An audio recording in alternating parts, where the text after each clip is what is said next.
a movement, as a literary movement. Romanticism has to do with certain traits which we find in romantic writers, which are mostly anthologized and canonized.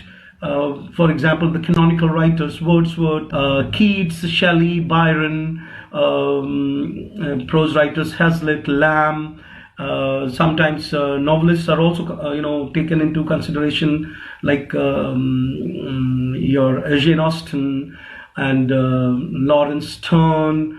These writers are overall called Walter Scott, Macpherson, Wharton. These writers are called romantic writers. The first thing, why these writers are called romantic writers?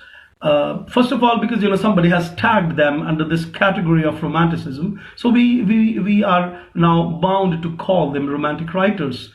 And from examination point of view, there are certain variable views.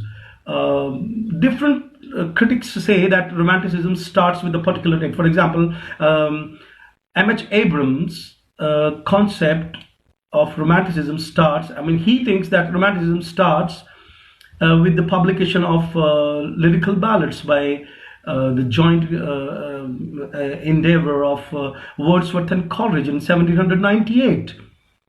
But Jane Austen had already started writing by then, so how can we say? And there were other pre-romantic writers writing, and they were showing almost the same kind of personality trait in their personality traits and literary traits in their writing.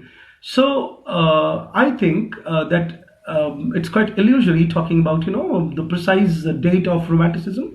But yeah, we can say, we can consider that the age where people started moving away from Enlightenment.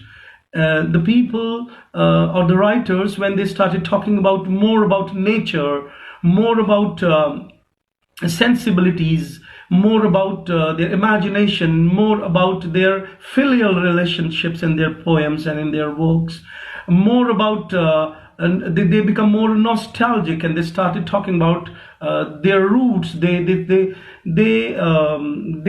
really understood the concept of aestheticism, which is found in the concept of sublimity, which has an element of awe, which has an element of terror.